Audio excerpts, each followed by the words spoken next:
राजा रघु और ऋषि वर्तंतु के शिष्य जो कौत्स हैं उनके संवाद का वर्णन किया गया है। यह पाठ महाकवि कालिदास द्वारा रचित रघुवंश महाकाव्य के 5म सर्ग से संकलित है। ऋषि वर्तंतु के शिष्य कौत्स ब्रह्मचारी वेद, वेदांग, उपनिषद, पुराण आदि का संपूर्ण ज्ञान प्राप्त करने के पश्चात अपने गुरु से गुरु दक्षिणा मांगने की प्रार्थना करते हैं, किंतु प्रारंभ में कौत्स के गुरु ऋषि वर्तंतु उसकी गुरु भक्ति को ही गुरु दक्षिणा मानकर उससे गुरु दक्षिणा लेने से इनकार कर देते हैं। कौत्स बार बार ऋषि वर्तंतु को गुरु दक्षिणा लेने की प्रार्थना करते हैं। जब कौत्स बार बार कहने पर भी हट करते रहते हैं तो ऋषि वर्तंतु रुष्ट होकर के कौत्स को गुरु दक्षिणा के रूप में 14 करोड़ स्वर्ण मुद्राएं लाने की आज्ञा देते हैं। तब कौत्स अपने गुरु को गुरु दक्षिणा देने के लिए राजा रघु के पास स्वर्ण मुद्राएं मांगने जाते हैं, किंतु राजा रघु विश्वजित नामक यज्ञ में अपना सब कुछ दान कर चुके थे, इसलिए राजा रघु खाली हो चुके थे और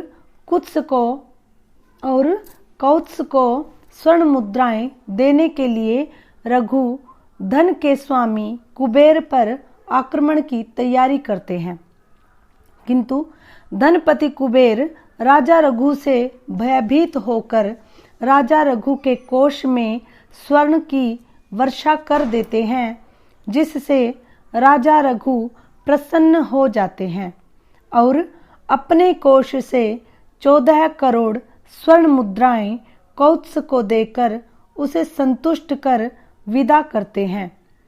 कौत्स भी अपने गुरु के लिए स्वर्ण मुद्राएं लेकर के प्रसन्न होकर संतुष्ट हो जाते हैं। इस पाठ से हमें यह संदेश मिलता है कि एक राजा को सर्वसाधारण जन के प्रति उदार और दानी होना चाहिए और मांगने वाले याचक को भी अपनी आवश्यकता से अधिक नहीं मांगना चाहिए। तो आइए आज हम ये पाठ शुरू करते हैं। इसका प्रथम श्लोक है तमध्वरे विश्वजिति क्षितीशं निःशेष विश्राणित कोश जातम् उपात्त विद्यो गुरु दक्षिणार्थी कौत्सः प्रपेदे वरतन्तु शिष्यः कौत्सः प्रपेदे वरतन्तु शिष्यः। पहले इसके शब्दों का अर्थ करते हैं। तम उसको, तम शब्द यहाँ राजा रघु के लिए प्रयोग किया गया है। अध्वरे यज्ञ में, विश्वजिति विश्वजित नामक यज्ञ में, क्षितीशम क्षिति ईशम, क्षिति का अर्थ है पृथ्वी और ईशम का अर्थ है स्वामी, अर्थात पृथ्वी के स्वामी राजा रघु। निःशेष विश्राणित कोश जातम, ये जो शब्द हैं ये राजा रघु के लिए विशेषण प्रयोग किए गए हैं। निःशेष का अर्थ है, शेष का अर्थ होता है जब शेष बचा हो कुछ, और निःशेष का अर्थ है जब कुछ भी शेष न रहा हो, अर्थात संपूर्ण। विश्राणित का अर्थ है दान में दे देना, दान में दे दिया। कोश, कोश जातम, इसका अर्थ है धनराशि। उपात्त प्राप्त करना, विद्या विद्या। गुरु दक्षिणार्थी, गुरु दक्षिणा और अर्थी दो शब्द हैं। गुरु दक्षिणा का अर्थ है गुरु दक्षिणा, गुरु के लिए दक्षिणा, और अर्थी याचना करने वाला याचक। कौत्सः जो कौत्स ब्रह्मचारी हैं, प्रपेदे पहुंचे, वरतंतु शिष्य ऋषि वरतंतु के शिष्य। अब हम इसका अन्वय करते हैं। अध्वरे विश्वजित नामक यज्ञ में, निःशेष संपूर्ण, विश्वजित नामक यज्ञ में अपनी संपूर्ण विश्राणित कोश जातम, संपूर्ण धनराशि को दान में दे देने वाले राजा रघु। क्षितिशम, राजा रघु के पास उपात्त विद्या को प्राप्त करके गुरु दक्षिणार्थी, गुरु दक्षिणा के लिए मांगने वाले याचक कौन? वरतंतु शिष्य, वरतंतु के शिष्य कौत्स ब्रह्मचारी प्रपेदे पहुंचे। इस श्लोक का भावार्थ यह है कि जो राजा रघु है, जिन्होंने अपनी संपूर्ण धनराशि विश्वजित नामक यज्ञ में दान कर दी है, वो उस राजा रघु के पास गुरु दक्षिणा के लिए वरतंतु के शिष्य कौत्स पहुंचते हैं। द्वितीय श्लोक पढ़ते हैं।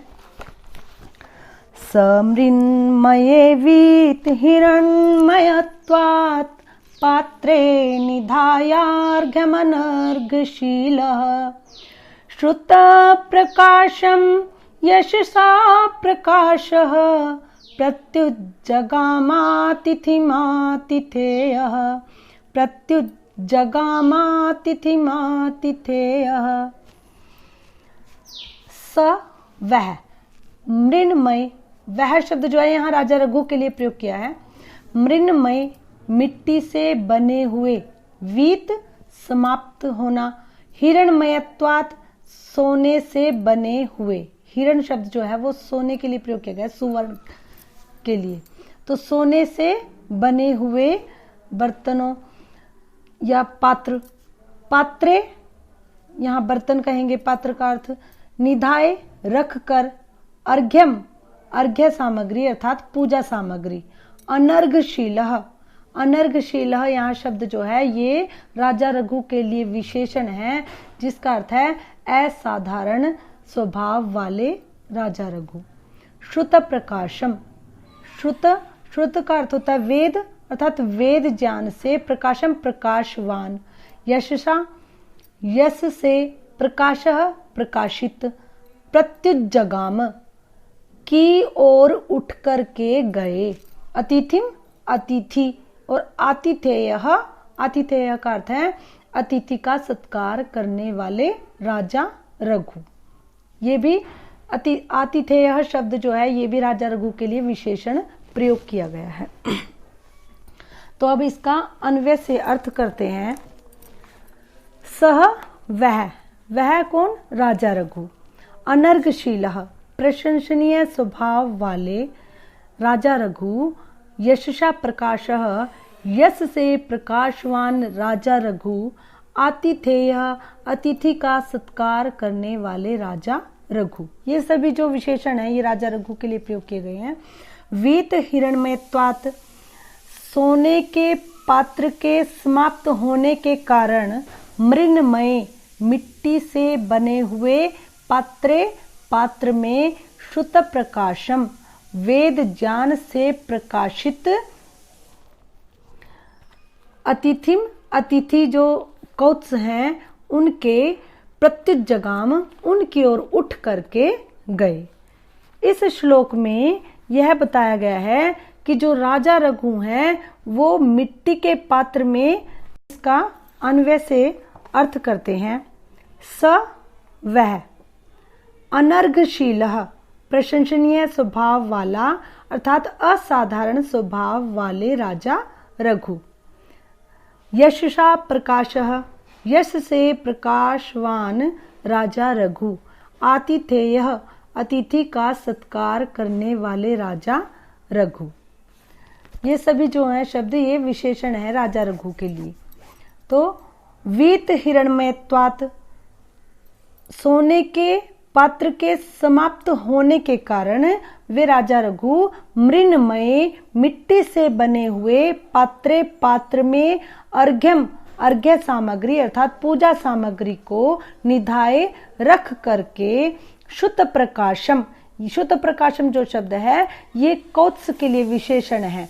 शुद्ध प्रकाशम, शुद्ध का अर्थ है वेद और प्रकाशम प्रकाशवन, वेद ज्ञान से प्रकाशित, अतिथिम अतिथि अर्थात कौत्स उनकी ओर, प्रत्युज्जगाम उठ करके गए।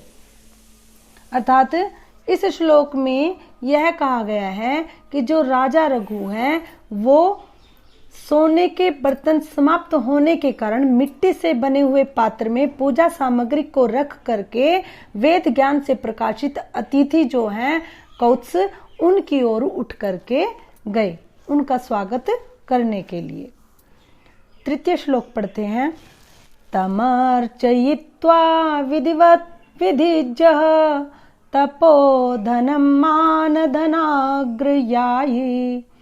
विशाम्पतिर्विष्टर भाजमारात् कृताञ्जलिः कृत्य विदित्युवाच कृताञ्जलिः कृत्य विदित्युवाच। इसका अर्थ करते हैं पहले शब्दों का।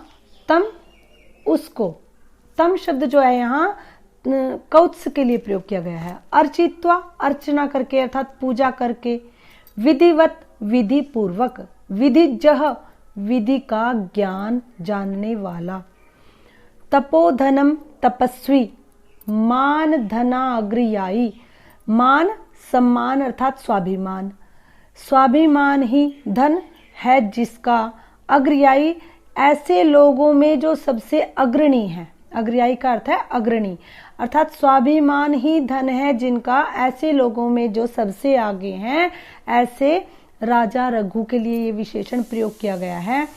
फिर कहा विशाम्पति प्रजा के स्वामी, ये भी राजा रघु के लिए कहा है। फिर कहा विष्टर भाजम आरात, आसन पर बैठे हुए के निकट, ये शब्द जो है ये कौत्स के लिए प्रयोग किया है। कृतांजलि ही हाथ जोड़ करके, कृत्य विद अपने कर्तव्य को जानने वाले, विद शब्द का अर्थ है जानने वाले अर्थात अपने कर्तव्य को समझने वाले। यह शब्द भी जो है विशेषण जो है ये भी राजा रघु के लिए ही प्रयोग किया है। इति उवाच, इस प्रकार से बोले। अब इसका अन्वय सहित अर्थ करते हैं। विधिवत विधिजः अर्थात विधि पूर्वक विधि को जानने वाले राजा रघु, मान धनाग्रयायी सम्मान ही जिनका धन है, ऐसे लोगों में जो सबसे आगे हैं, अग्रणी हैं, ऐसे राजा रघु। ये सभी प्रथमा विभक्ति का प्रयोग किया गया है जो राजा रघु के लिए विशेषण प्रयोग किए गए हैं।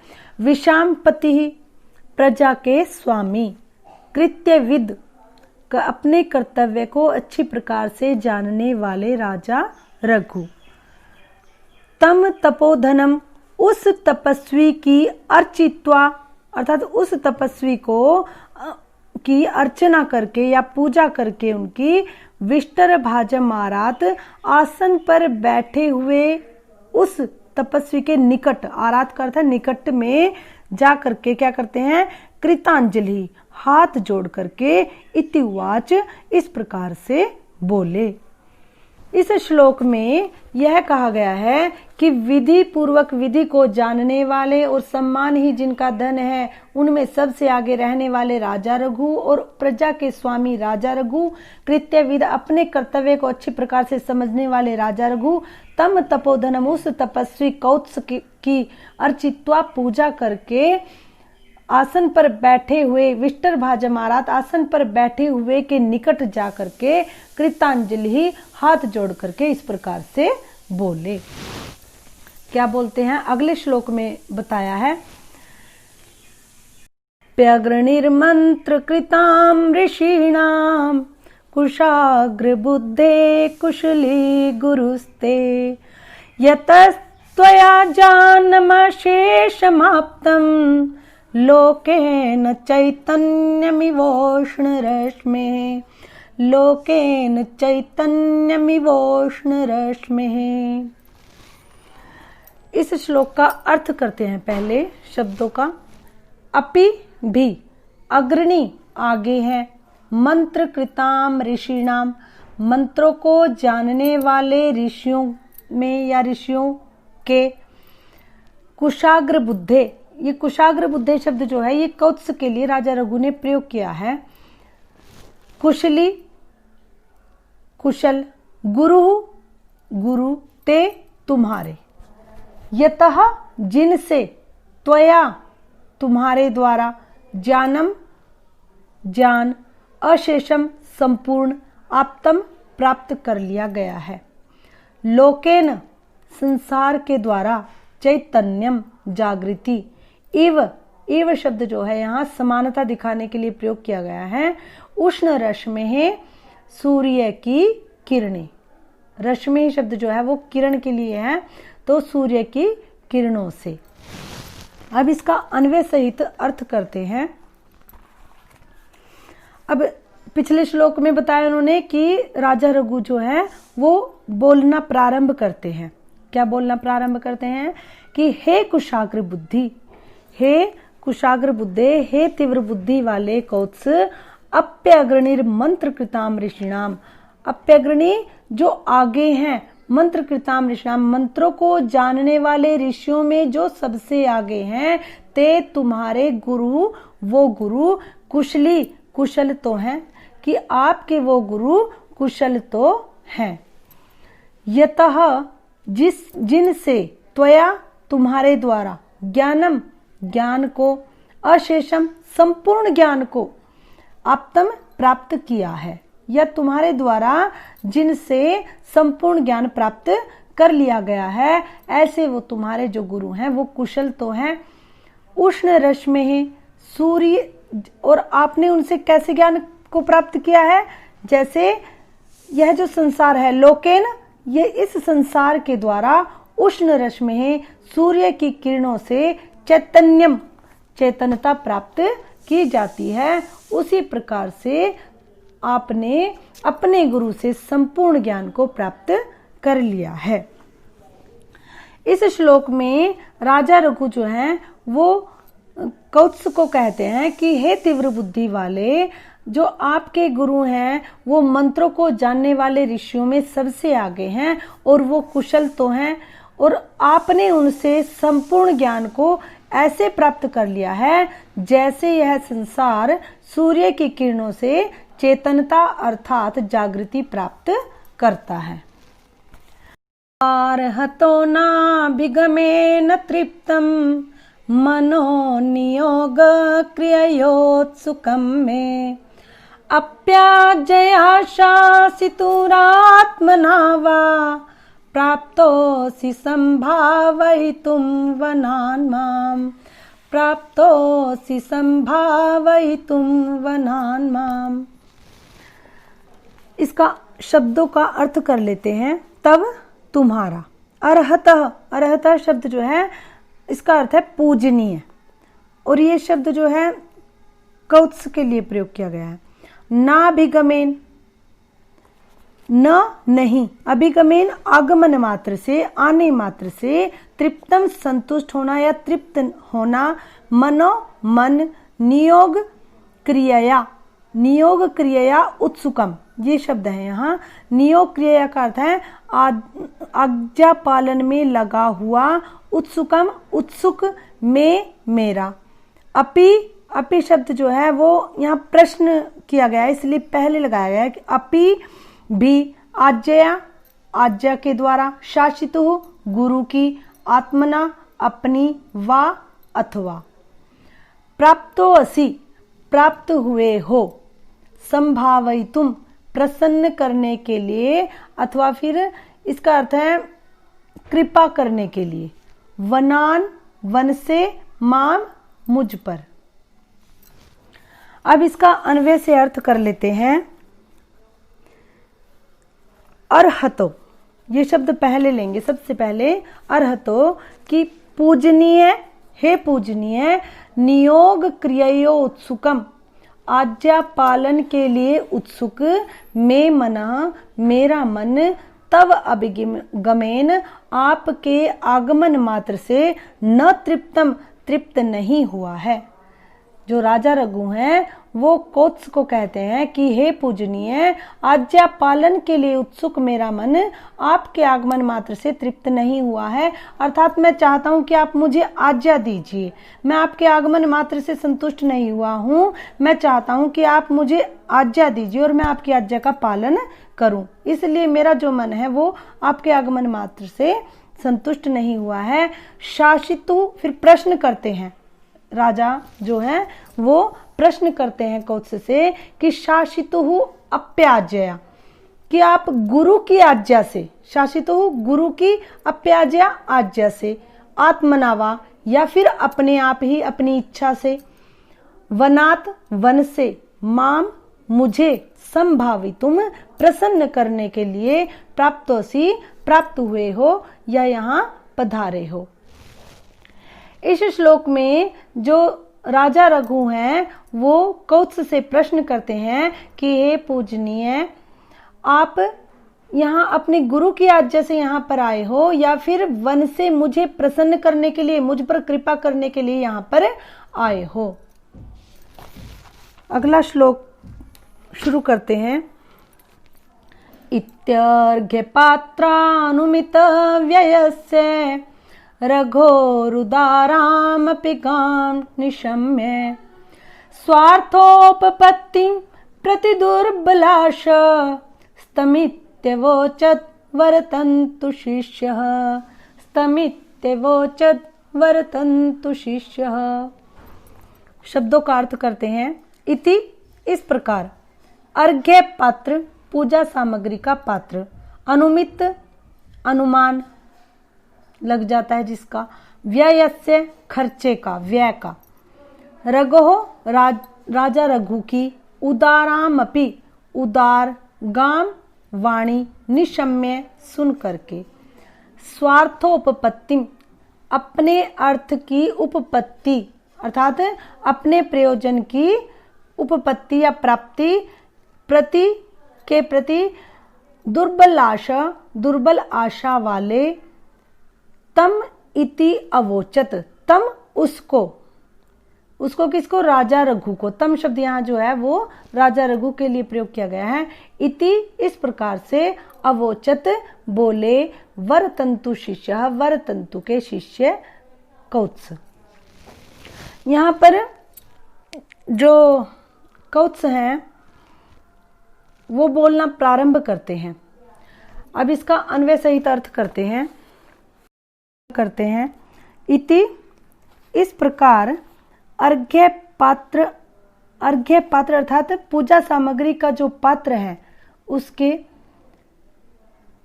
अनुमित व्ययस्य, उसके खर्चे का अनुमान लगा करके ही जो कौत्स हैं वो रघो राजा रघु की, उदारामपि उदार गाम वाणी को, निशम्य सुन करके, वरतंतु शिष्य, वरतंतु के शिष्य जो हैं, ऋषि वरतंतु के शिष्य कौत्स, वो स्वार्थोपपत्तिम अपने अर्थ की, अपने प्रयोजन की प्राप्ति के प्रति, दुर्बल आशा वाले हो करके, तम उस राजा रघु को, इति अवोचत इस प्रकार से बोले। इस श्लोक में बताया है कि जब राजा रघु मिट्टी के पात्र में उनका स्वागत करने के लिए दरवाजे पर आते हैं तो वहीं जो कौत्स हैं वो समझ जाते हैं कि अब राजा रघु के पास कुछ भी नहीं है, क्योंकि वो मेरा स्वागत करने के लिए एक मिट्टी के पात्र में अर्घ्य सामग्री रख करके लेके आए हैं।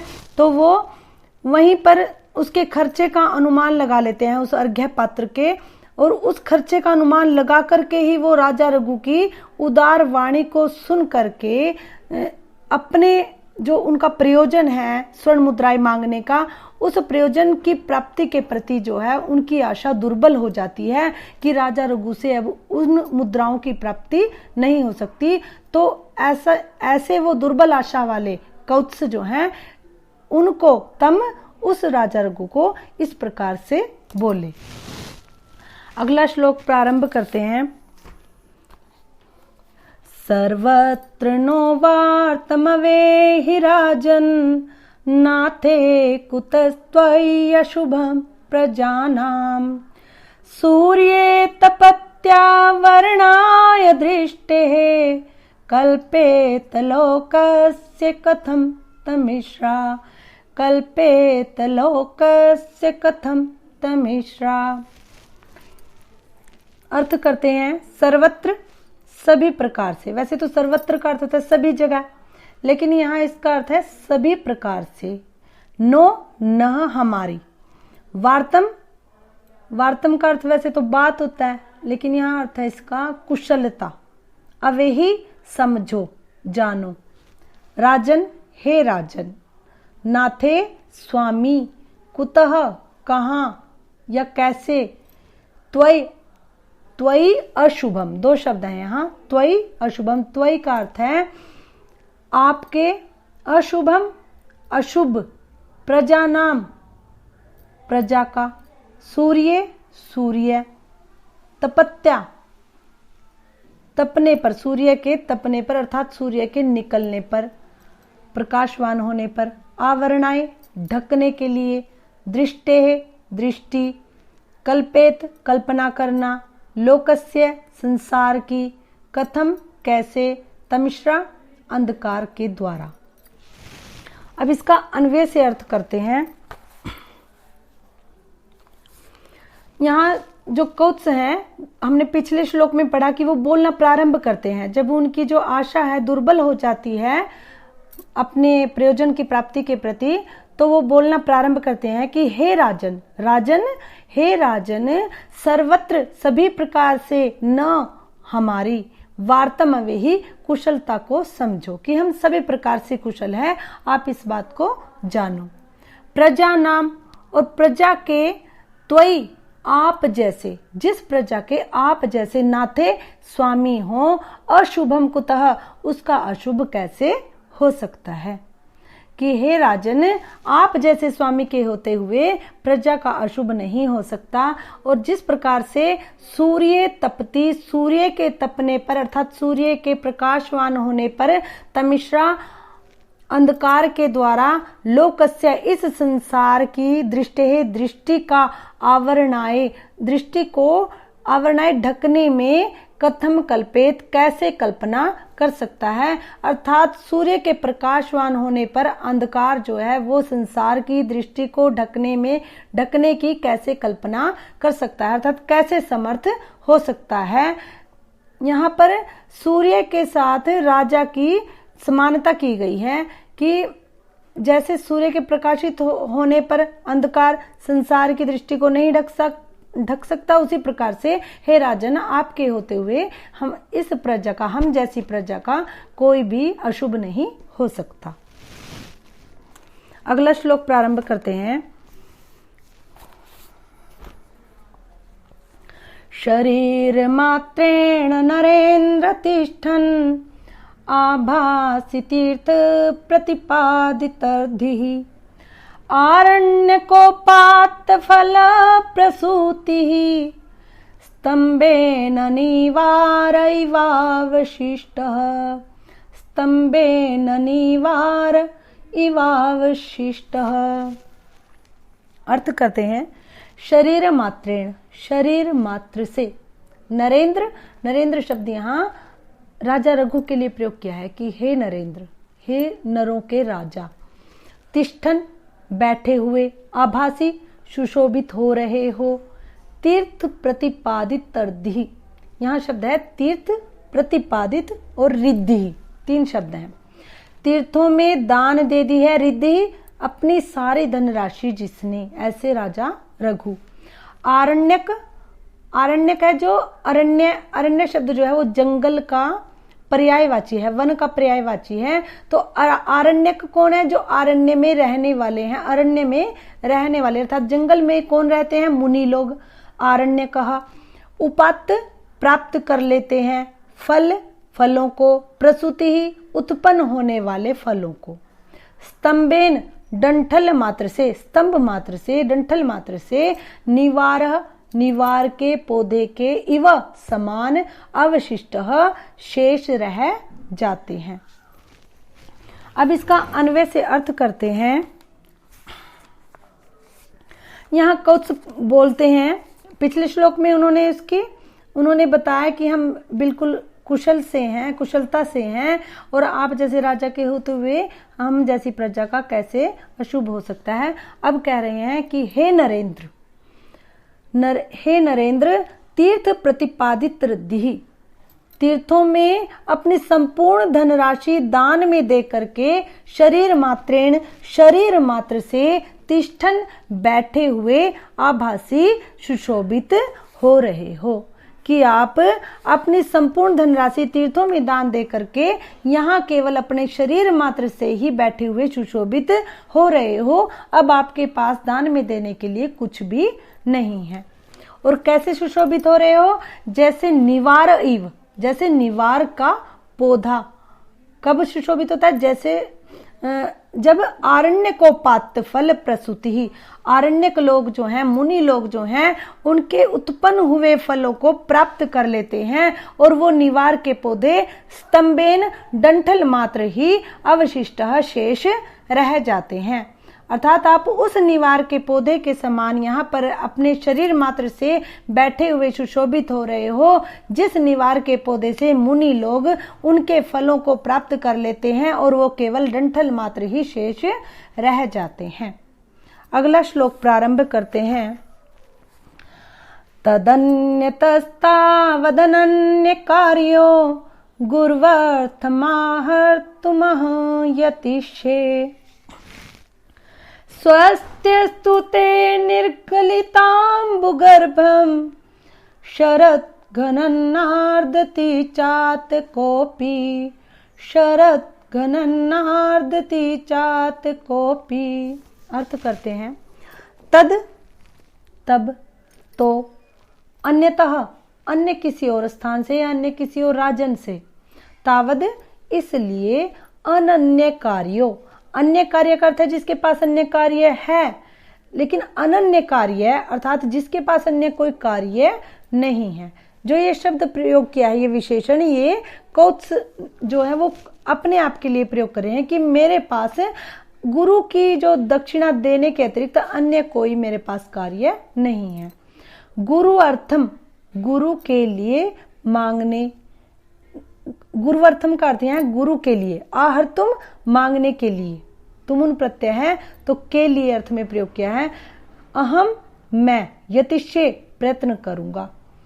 स्वस्ति अस्तु, स्वस्ति कल्याण हो, अस्तु हो, ते तुम्हारा, निर्गलित निकल गया है, अंबु जल, गर्भम गर्भ से, जिसके गर्भ से जल निकल गया है। ये विशेषण जो है ये बादलों के लिए प्रयोग किया है। शरद घनम, शरद ऋतु के बादल, न नहीं, अर्दति मांगता है, चातको अपि, चातक पक्षी भी। अब इसका अन्वय से अर्थ कर लेते हैं। तावद अनन्य कार्यो, तावद इसलिए अन्य कार्य न होने के कारण, अहम मैं, तद तो अन्यतः किसी और अन्य स्थान से अथवा किसी और अन्य राजा से, गुरुवर्थम गुरु के लिए, आहर्तुम मांगने के लिए, यतिष्ये प्रयत्न करूंगा। पिछले श्लोक में कौत्स जो है वो राजा को कहते हैं कि आप तो केवल यहाँ शरीर मात्र से बैठे हुए हो, आपके पास कोई भी धनराशि मुझे देने के लिए या दान में देने के लिए नहीं है, तो मेरे पास और कोई कार्य नहीं है गुरु दक्षिणा को पूरा करने के अतिरिक्त, तो आप उसे पूरा नहीं कर सकते, तो मैं किसी और अन्य स्थान पर जाकर के गुरु के लिए मांगने का प्रयत्न करूंगा। ते तुम्हारा स्वस्ति अस्तु कल्याण हो, कि हे राजन तुम्हारा कल्याण हो।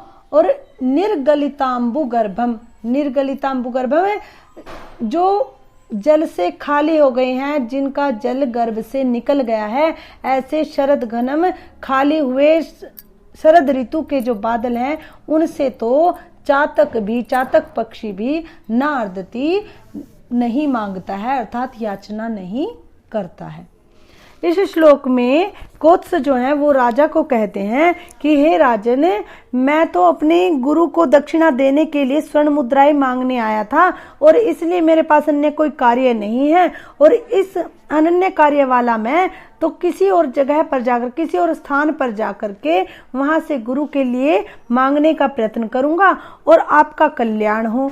और क्योंकि शरद ऋतुओं के बादल की भांति आप भी खाली हो चुके हो, जैसे वो बादल पानी से खाली हो जाते हैं उसी प्रकार आप भी खाली हो गए हो, और खाली हुए बादलों से चातक पक्षी भी याचना नहीं कर सकता, तो मैं आपसे कैसे याचना कर सकता हूँ। अगला श्लोक पढ़ते हैं। तावदुक्त्वा प्रतियातु कामं शिष्यं महर्षेर्नृपतिर्निषिध्य किं वस्तु विद्वन् गुरवे प्रदेयं त्वया कियद्वेति तमन्वयुक्त त्वया कियद्वेति तमन्वयुक्त। अर्थ करते हैं, एतावद इस प्रकार से, उक्त्वा कह करके, प्रतियातु वापिस जाने की, कामम इच्छा वाले, शिष्यम शिष्य, महर्षि महर्षि वर तंतु के, नृपति राजा, निषिध्य निषेध करके या उन्हें रोक करके, किम क्या, वस्तु वस्तु का अर्थ यहाँ वस्तु ही है, विद्वन हे विद्वन, विद्वान शब्द जो है यहाँ कौत्स के लिए प्रयोग किया है, गुरुवे गुरु के लिए, प्रदेयम देने के लिए, त्वया तुम्हारे द्वारा, कियत कितनी, वा इति अथवा इस प्रकार से, तम उनको, उनको किनको, कौत्स को, अन्वयुक्त पूछते हैं या उनसे पूछा। अब इसका अन्वय से अर्थ करते हैं। राजन कहते हैं, अब राजा बोलना प्रारंभ करते हैं। जब वो वहां से उनके द्वार से वापस जाना चाहते हैं, किसी और स्थान से अपने प्रयोजन को पूरा करने के लिए जब वो जाना चाहते हैं वहां से वापस, तो राजा उनको रोकते हैं और कहते हैं, अब इस श्लोक में देखो, एतावदुक्त्वा इस प्रकार से कह करके, प्रतियातु कामम वापिस जाने की इच्छा वाले, महर्षि शिष्य महर्षि वर तंतु के शिष्य को, नृपति ही राजा रघु जो है वो, निषिध्य रोक करके कहते हैं, रोक करके, तम अन्वयुक्त उनको पूछते हैं। क्या पूछते हैं कि विद्वन हे विद्वन, त्वया तुम्हारे द्वारा, गुरुवे प्रदेयम गुरु के लिए देने के लिए, किम वस्तु कौन सी वस्तु, कियत और कितनी, वा इति अथवा कितनी, इति इस प्रकार से वो उनसे पूछते हैं कि तुम्हें अपने गुरु को देने के लिए कौन सी वस्तु चाहिए और वो कितनी मात्रा में चाहिए, ये आप मुझे बताइए। इस श्लोक में जो राजा रघु हैं वो कहते हैं कि आप मुझे यह बताइए कि आपको अपने गुरु को देने के लिए कौन सी वस्तु चाहिए और वो कितनी मात्रा में चाहिए, यह वो कौत्स से पूछते हैं। रघु जो है वो वापिस जाने की इच्छा वाले महर्षि वर्तंतु के शिष्य को रोक करके उनसे पूछते हैं कि हे विद्वान, आपको अपने गुरु को देने के लिए कौन सी वस्तु चाहिए और वो कितनी मात्रा में चाहिए, आप यहाँ से ऐसे खाली हाथ नहीं जा सकते। आज हमने इस पाठ के 10 श्लोकों की व्याख्या पढ़ी है। अगले भाग में हम अगले 10 श्लोकों की व्याख्या पढ़ेंगे। धन्यवाद।